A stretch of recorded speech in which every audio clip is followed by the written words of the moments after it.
Welcome to the Port's Garrison. Please like, subscribe, and share. Thank you. Greetings and welcome to the Port's Garrison. I am your host, Phil the Poet, and this is episode number 10 of the week that was. Now, I was out of the news loop, for a good while last week, so I didn't see much of the news. But I did grab one or two items that did hold my attention.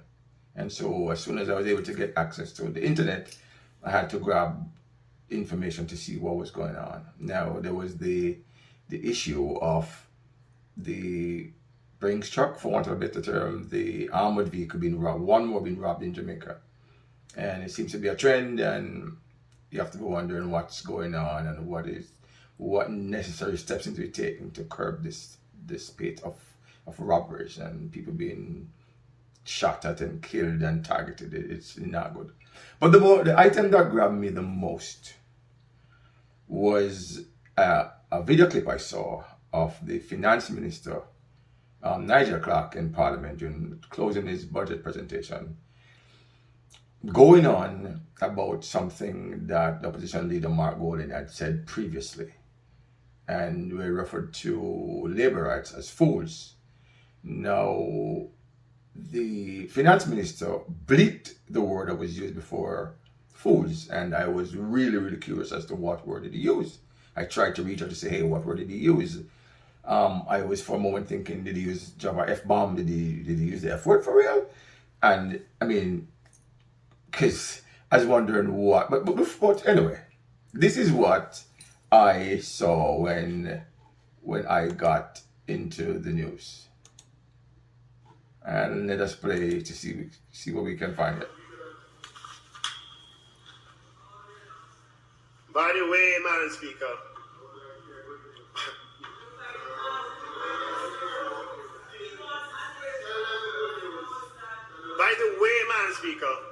as an aside,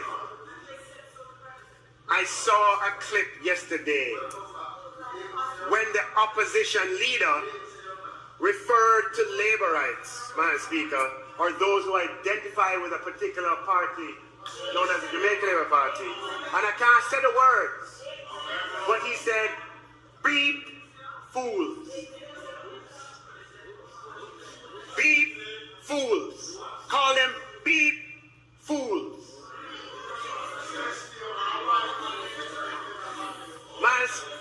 Madam Speaker, that never sound like Market G to me. That sound like Massa Mark.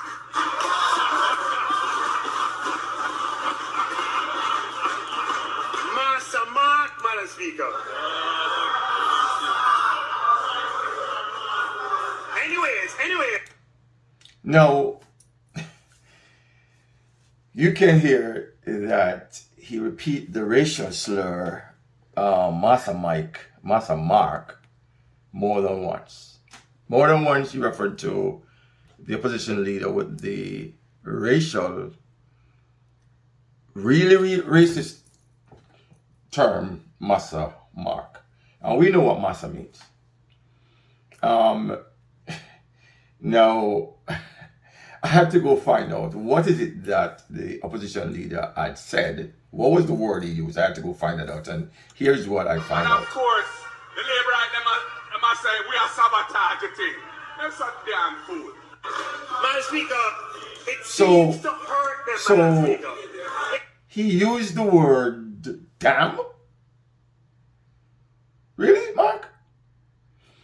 I am not saying it's an appropriate word, but it wasn't used in the parliament. I mean, so maybe it is unparliamentary for you to repeat the word because he says you couldn't repeat it. But is it parliamentary for you to use the word Massa, the term Massa Mark? You're creating that stereotype as Mark coming to oppose and oppress people, like the slave masters that did. Like he's a descendant of the slave masters, and he's coming to do exactly, to rape our people, steal, kill them, everything bad. I mean, for a nation that is 90% or 95 or whatever percent from descendants of slaves, this is not a nice picture to be bringing up in our minds. And I know why you're doing it. And I know why you're doing it. And it's interesting. It is really interesting that I had seen a tweet previously from your fellow colleague, Albin Hill, senator who is a minister as well. And in the picture that I saw was Nigel Clarke, the Minister of Finance, Albin Hill, another minister, and two women. The tweet itself, and I don't want to misquote what the tweet says, but it did says two Sri Lankan women married to two cabinet ministers. It didn't say two women married to two Jamaican or two women married to two men. It says two Sri Lankan women married to two cabinet ministers. Now, cabinet ministers evokes, in my mind, success. And then you had to pinpoint that your wives were not Jamaican. Both of you, they were Sri Lankan. Even though I'm sure they must now have Jamaican citizenship. You had to go out on a limb to say, look at my two Sri Lankan, non-Jamaican women. And that didn't sit well with me. I mean, whatever anybody wants to say, that is the first thing that came to my mind. Look, I'm different from you all. We went and found ourselves two Sri Lankan women. But yet, you want to look at somebody who was born here, grew up here, went to school here, and married to a black Jamaican woman as Bakra.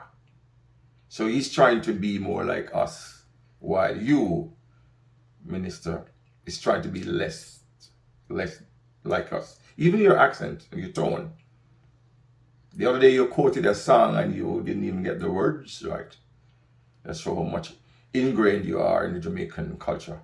But anyway, that whole thing, the using of the term in the parliament, led to a furor and a cascas, and the parliament became unparliamentary. Anyway, before I say anything, let's take a look and see what happened after that. Hurt them. And it hurt Massa Mark too. Again. It done him. Again. On a point of order, Madam Man, Speaker. Speaker. No, on a point of order, Madam Speaker. On a point of order, Madam Speaker. On a point of order, Madam Speaker.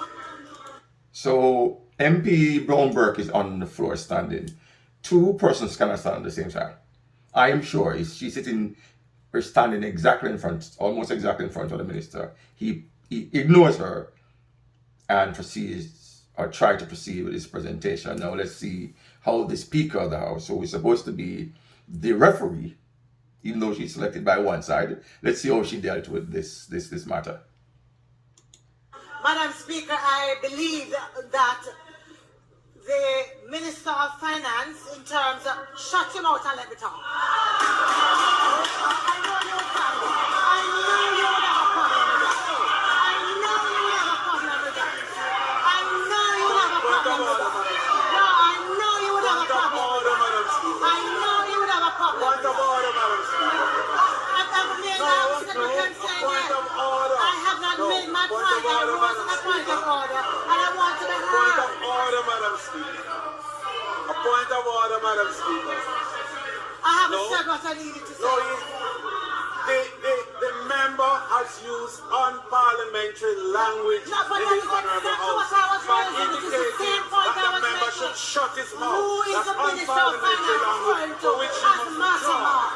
And so it's Who is required. he referring to as Massa Mark in the Parliament? That's it. Who is he referring to as Massa Mark? You need to That name is the not member. parliamentary language either. Now, interestingly, that whole cascas led to a lot of back and forth in between the Speaker and MP Brown Burke.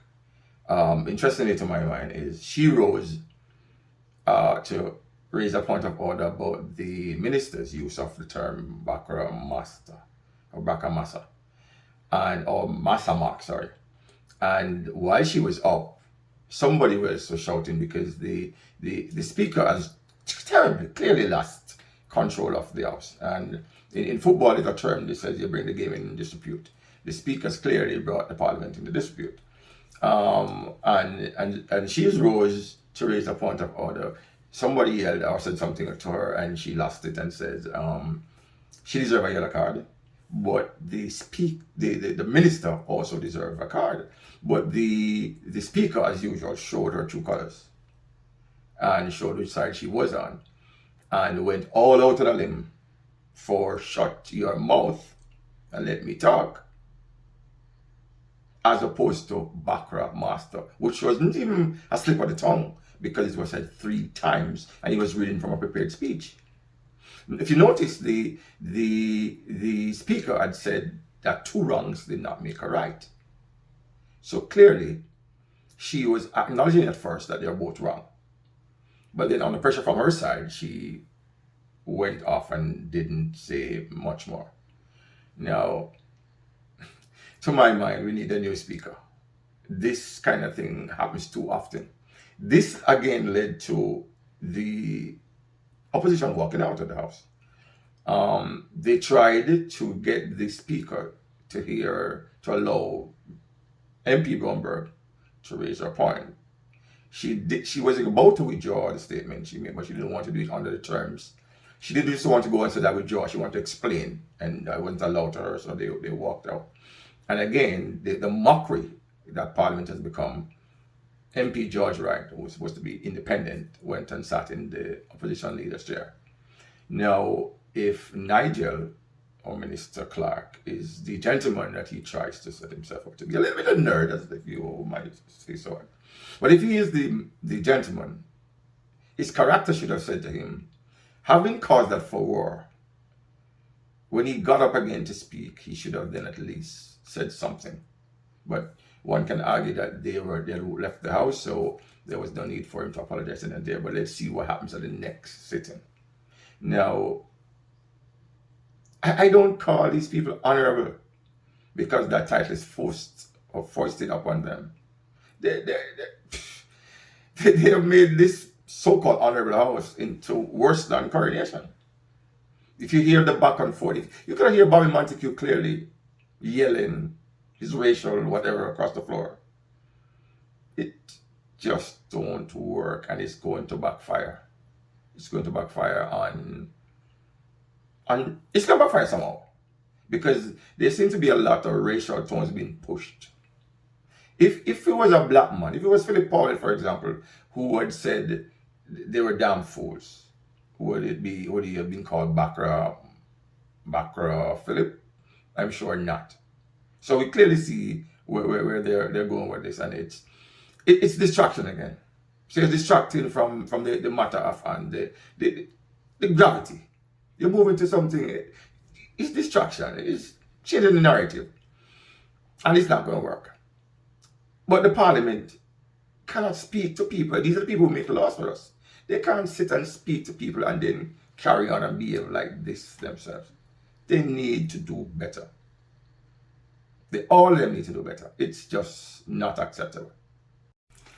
Now, while I was going through the papers this morning, I came across a pretty interesting piece by Dr. Carlin Cooper.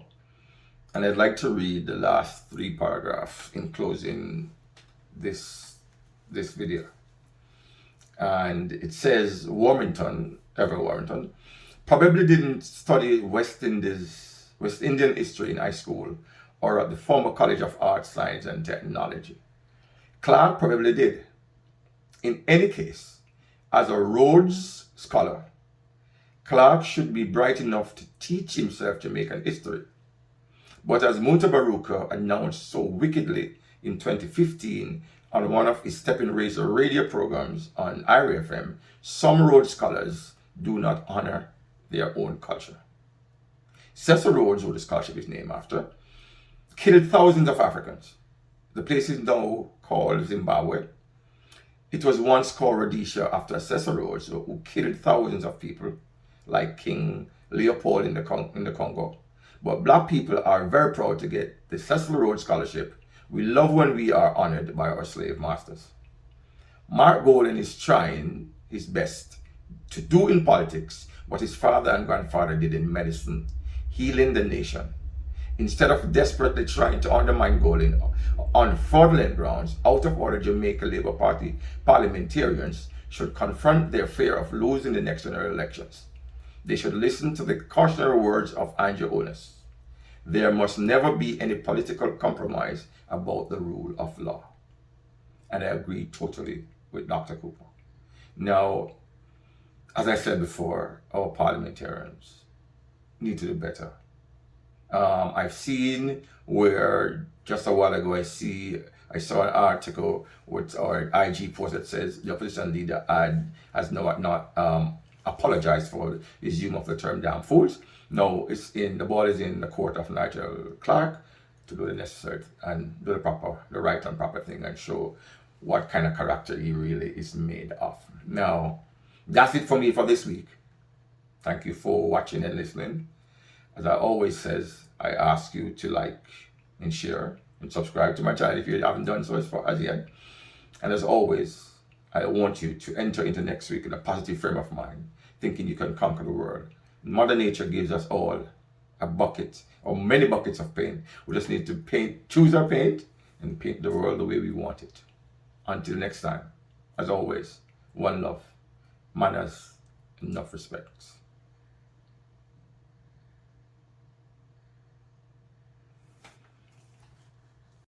Thanks for watching.